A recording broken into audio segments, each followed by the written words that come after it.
The shell cracks around you, not from the outside, from within. Your egg tooth, a single bony spike at the tip of your snout, punches through the porcelain-smooth surface. Cold air floods in.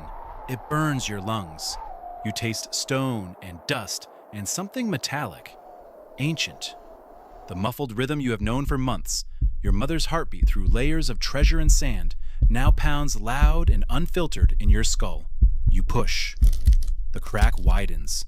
Gravity pulls at you for the first time, and the weight of your own body is unbearable. You rest halfway out, neck draped over jagged shell, panting. Your first scale, soft, translucent, still slick with membrane, catches the faint glow of embers somewhere beyond. It gleams like wet glass, fragile, temporary. You are a dragon, and you are alone in the dark. You did not choose this.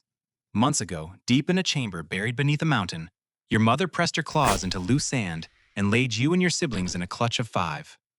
The eggs were stone hard, each one the color of cooling iron. She buried them beneath her hoard, gold coins, shattered swords, the skulls of things that once flew, and coiled her massive body over the mound. Her warmth kept you alive. Her weight could have crushed you. Inside the egg, you curled in suspension.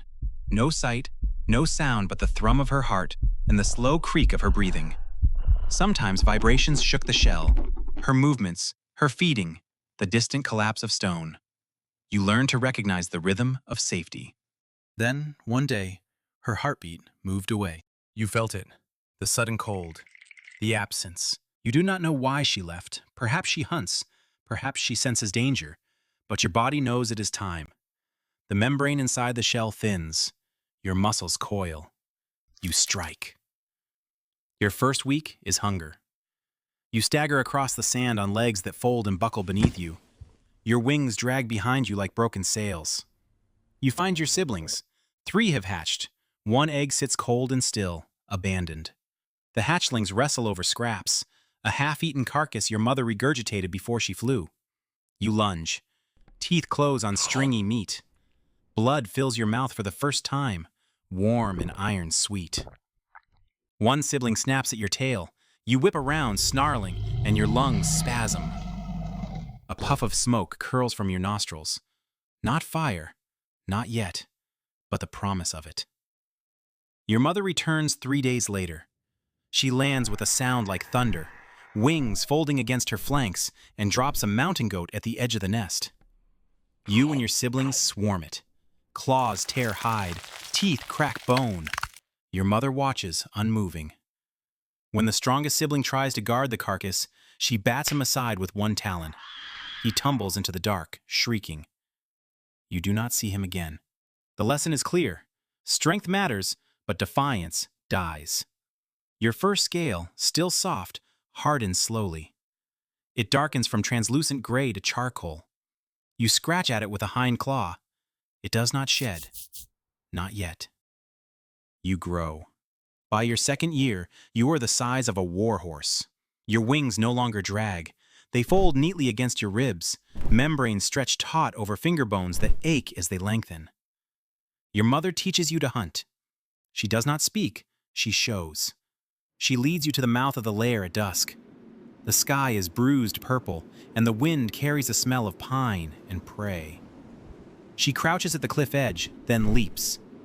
You watch her wings snap open, catch the updraft, and carry her in a slow spiral over the valley below. She does not look back. You hesitate. The drop is 1,000 feet of empty air. Your claws scrape stone. Then you jump. You fall. Wings flail. The ground rushes up. Trees, boulders, a frozen stream. You twist midair, instinct screaming, and your wings catch, not gracefully. You slam into a snowdrift, tumbling, and lie there, gasping. Cold seeps through your scales. Your ribs throb, but you are alive. Your mother circles overhead once, then vanishes into the peaks. You hunt alone that night. A deer, thin from winter, too slow to outrun you. You pin it with your forelimbs, and for the first time, you feel it. The heat building in your chest, the pressure in your throat. You open your jaws and fire pours out, brief, sputtering, orange-red. The deer shrieks and goes still. You eat it whole, bones and all, and the marrow tastes like victory. Your first scale, now thick as leather, catches the moonlight. You do not think of it, you think only of the next kill. By 15, you are no longer a child. Your mother drives you from the lair. She does not wound you, she does not need to. She simply lands between you and the entrance one morning, opens her jaws, and roars. The sound shakes loose stones from the ceiling. Fire licks the walls. You bare your teeth. She takes one step forward. You leave. You fly south for days, sleeping on cliff faces, hunting elk and wild boar. Your wings are strong now. Your fire burns white hot when you need it to. You find a lair, a collapsed ruin at the edge of a forest, its halls choked with vines and bones. You clear it. You mark it. You begin your hoard. At first, it is small. A dented shield, a handful of coins from a trader's wagon you ambush on the road, a chunk of quartz that glitters like frozen starlight. You arrange them in the center of the ruin's largest chamber and sleep coiled around them. The hoard does not keep you warm, but it is yours. You meet another dragon in your 30th year, a male, larger than you, with scales the color of old bronze. He circles your territory, testing. You meet him in the sky, fire against fire, claws raking wings. He gashes your shoulder, and you taste your own blood, but you do not flee. You lock jaws on his throat and hold until he breaks away, shrieking, and vanishes into the clouds. You return to your lair and sleep for 3 days. When you wake, the wound has sealed beneath a new scale, darker, thicker than the rest. Your first scale, brittle now, finally loosens. You scrape it free with a claw and let it fall into your hoard. It clinks against the coins, worthless and irreplaceable. Centuries pass. You grow until stone archways crack when you enter them. Your hoard fills 3 chambers now. Gold heaped in drifts, gemstones piled like autumn leaves, the crowns of kings you do not remember killing. You sleep atop it for decades at a time, heart slowing, breath deepening, hibernating through wars and winters. When you wake, the world has changed. Villages have become cities. Cities have become ruins. You hunt less. Your wings, tattered and scarred, still carry you, but each flight is slower, heavier. Your fire, once a weapon, is now a furnace you stoke carefully. Too much, and your lungs burn for days. You mate once more, late in your 4th century, a female, smaller and quicker, who lands at the edge of your territory and does not flee. You circle each other for hours. She inspects your hoard, your scars, the ridge of bone along your spine. You do not fight. You do not need to.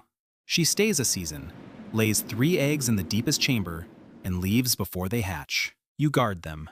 The eggs crack one by one. Hatchlings stumble into the firelight, soft-scaled and mewling. You do not regurgitate meat for them. You drag a boar into the chamber and let them learn. 2 survive. 1 does not. You bury the stillborn beneath a pile of shields, as your mother once did for your sibling.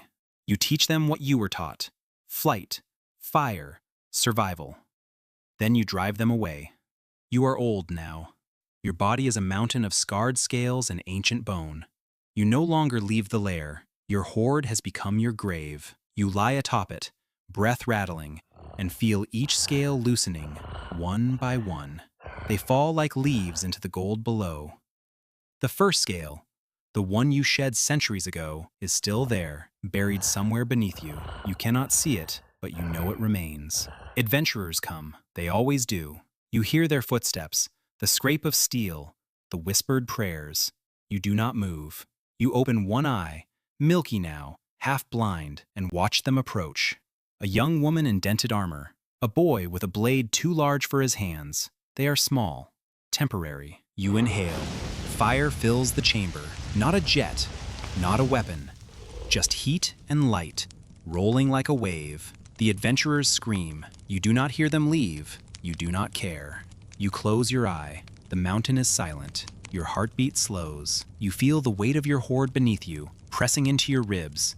The gold and bone and centuries. You feel the cold creeping into your chest. You do not fight it. Your last breath is smoke. Your body remains, coiled around your treasure, scales glittering in the dying firelight.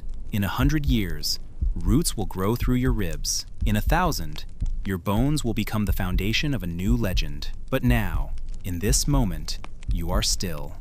You were a dragon. You were alone in the dark. You remain.